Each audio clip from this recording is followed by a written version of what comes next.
Good morning. My name is Greg Wilcox. I've got a shop in Williamston, Michigan, called Great Lakes Trader, vintage audio. I deal in vintage stereo gear, vintage and pro guitars, amplifiers, drums, vinyl, 50s, 60s, 70s rock posters.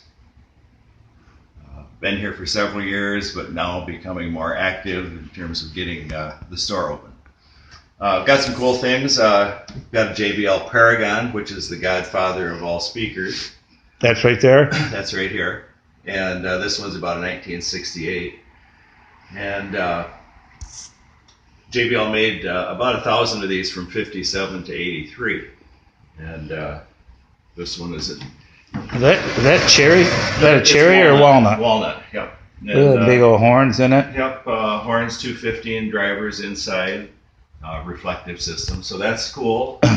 What about this piece of furniture? What do you got here? Well, this is something I don't deal in it usually, but it's made Krahler 1972, and it's Coca-Cola wood, and it's kind of cool. It happens to match the Paragon, but I just sat it there a couple of days ago. Oh, so we're gonna pan over here. It looks like them look like old. Are them old Bose up there? Bose 901s. I've got a set of Series 1 and Series 3. What are them big towers right there? The towers are Acoustec Electrostats. Very cool. These look like a bow here too, huh? Those are Bose. In the front corner, there's some rare blonde Wharfdales from 1960. Oh yeah. Those are ultra rare. These are rare. They're Jensen Directors, 1960-ish also. Downfiring woofer. And off over here to the right, we got some.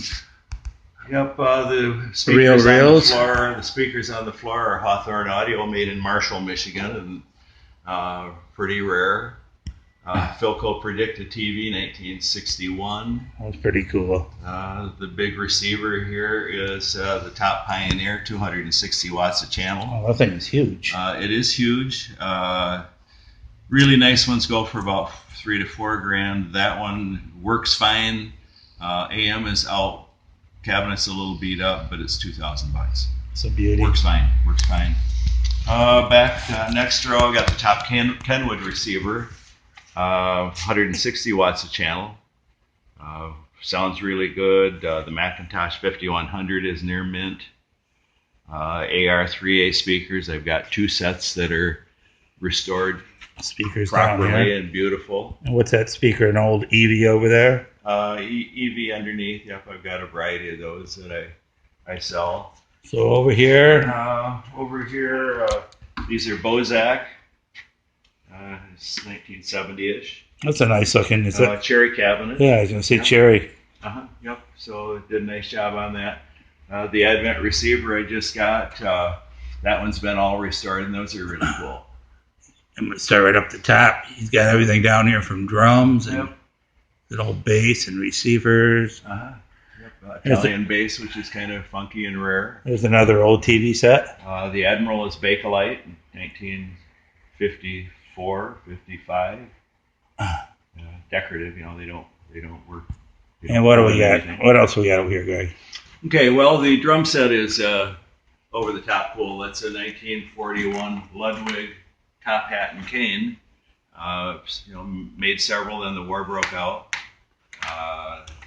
Only less than a dozen sets known. It's in mint condition too. Really fine condition, although the hoop inlays have been changed. Apparently they were missing, but fortunately they have reissued this kit. But it's $20,000, and that's a lowball price really. $30,000 is more what they've sold for. Yeah, is this a full kit or extra larger than a full kit? It's 2 13s, a 14 and a 16 floor, a 26 bass, and matching 10 lights. Seems like I've seen them on Reverb Net with less drums for usually a 4-piece kit. Yeah. This one is 6-piece. The Yamaha kit is a great wrap.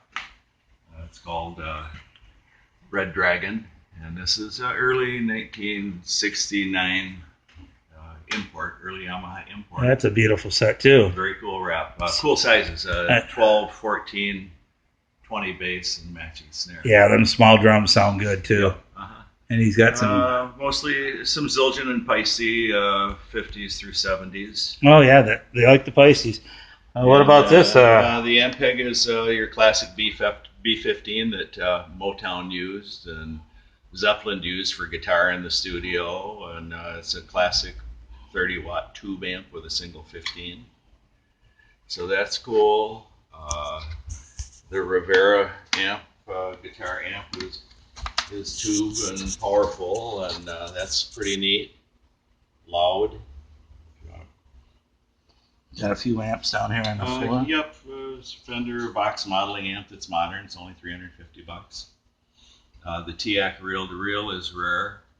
1957. That's the first TIAC. 1957? That thing's as old as me. It looks pretty darn good, don't it? Better. Yeah. Not better than you necessarily. Anyway, yeah. Oh, tube tester? I've got a little of that.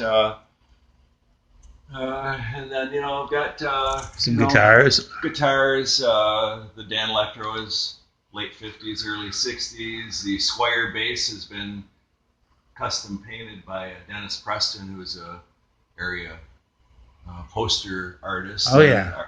Well-known artist. Jazz bass is nice. It's a new American jazz bass. The 6-string Ibanez is nice for the money. It's like $385. All set up, plays perfectly. 1958K. The Telecaster is all custom parts, custom made. So that's beautiful. Clapton Strat, Blackie, modern. G&L with P90s sounds really good. Great neck on it. The B-tone is Japanese. The Oahu amp is, of course, old tube amp. They're starting to collect them Japanese Japanese drums and guitars now, too. The Sun is a beauty. That's 1966. What's that tube. cabinet you got below it? Epiphany. That's a state-of-the-art bass cabinet, 310s. They don't get any better. Another Fender cabinet. Fender Concert, 1961. All original with right 410s. Yep, the brown concert. Oh, 1961? 1961, 410s. All original. Sounds great. That thing's probably a little heavy, isn't it? It's a big boy, but it's bad. Oh, yeah. We got some and audio over here. Got audio, another Macintosh 5100, couple of tube Heathkits on top. Just some decorative stuff, some early Sony, early 60s wireless mic units. What's that big thing over there? Is that like some kind of a light bulb? It's a lamp. Huh. Just a funky lamp I use. It's not on at the moment. Down below, there's a great Scott pop tube integrated amp. The General Electric is rare in 1950s. 6L6 tube, so it's like 30-watt monaural tube. The Pioneer Spec 1 and Spec 2 are top of the line. Those are cool. More higher end stereo gear. The Red Dragon amps are 250 watts mono blocks. A lot of cool stuff. Well, you got some cameras over here too, and yeah, I deal in cameras a little bit. Congas are Mexican. I like the display case. Yep, I guess I could turn the light on, but we're okay. All kinds of goodies in here. Mics and other stuff of amusement. It's another old tube amp, ain't it? Yep, Trainer YBA1 bass amp, 50 watt. What do you got hidden back down there? That is an early kind of a DJ unit. You plug your turntable in, you take it to a hoedown, and it's cool. What's this cool little thing here? That's a reverb unit made by K, late 50s, early 60s. What's something like that going for? Not a lot. It's about $125. Oh, there you go. A nice vintage reverb unit for $120. The Carbon is tube with two 12s in the cabinet, 50-watt tube. And everything in here functions. Everything in here, I guarantee it. Yeah, everything so works. I sell it, I guarantee it. Show you the close-up of that beautiful drum set. Yep. I might be tempted to buy that myself. They're really cool. Jazz bass is like new. Yeah, that's a nice. I got a Precision. I should have got a Jazz. And I've got good bass amps on the floor for cheap. The Ampeg is a modern B100R, and it's $250. Mm-hmm. The next Ampeg is a modern flip top with a 350 watt tube amp with 2 10s in the cabinet. That's a nice setup. What are you asking for that? That's $350. That's a tube amp too? Solid state, 350 watt solid state, but it's built like the old flip tops. I think I'm going to buy that off you there. That's a great amp with 2 10s especially. I prefer that. The Bugera is great. That's came out of the box really, so it's essentially new. Sounds really good, and it's about $350. Flipped bass amp. The little drive amp is tube, 30 watt tube, and generally drive makes cheaper solid state amps, but that one's tube with 4 or 5 inch speakers. What's this thing, Greg? Oh, it's an old Sony TV. That, it's just decorative. It's like a camper. Yeah, you could do it horizontally or vertically. Oh, that's pretty cool. And it just happened to get stuck in that spot for the moment. The Wild West is a Gretsch reissue, but it's a nice playable little guitar, and it's amazing. $125. What do we got back in here? We got some. Well, I've got record shop. Yep, I've got vinyl. Now you do a repair on some of this stuff, Greg. Everything we go through before we sell it, and but I have vinyl, 1,000 albums or so, comes and goes. I guess that's the short shot. I do have rock posters out here and all around. Oh, there's another. Whatever, your West cabinet, you say? It's a West cabinet from the 70s. It's a 212 cabinet. I'd be pretty safe to say that anybody looking for anything vintage, but probably should give Greg a call out here. Well, I have stuff, as you can see.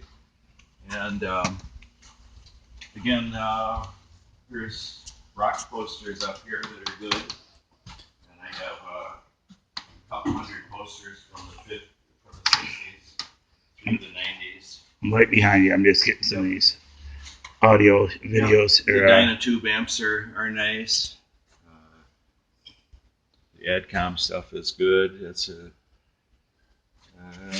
great poster. This is signed actually by Mr. Mouse, and so it's a nice poster. Lots of vintage posters. Yeah, that's a Grateful Dead insert.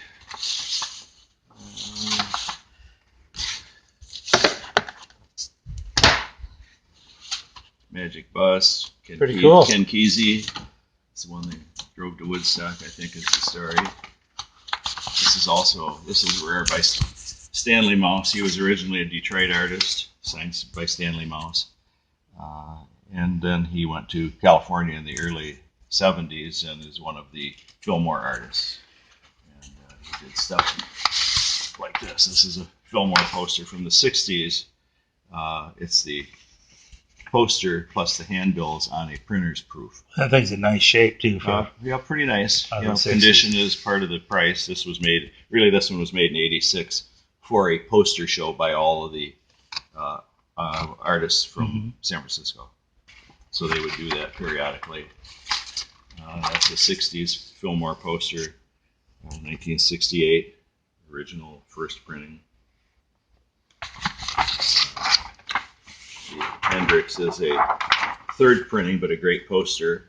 And the first printing of this goes for many hundreds, and this one is about $200. Not bad. First printings are about $800. So and lots more of the same type of thing. But this Stanley Mouse is over the top cool and signed and printed. Okay, and let's see here. You got a little business card over here, Greg? I do have. And where are we located again? I'm in Williamston, Michigan, just east of Lansing. And again, Great Lakes Trader. You've We've got the phone number 517-881-1269. Yeah. Again, right downtown Williamston, Michigan. Just outside of Lansing, Just about 10 miles east of Lansing. 10 miles east of Lansing. Yep.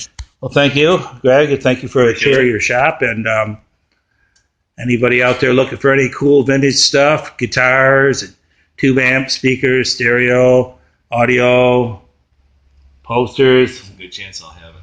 and more than that, Greg's the man. Thank you.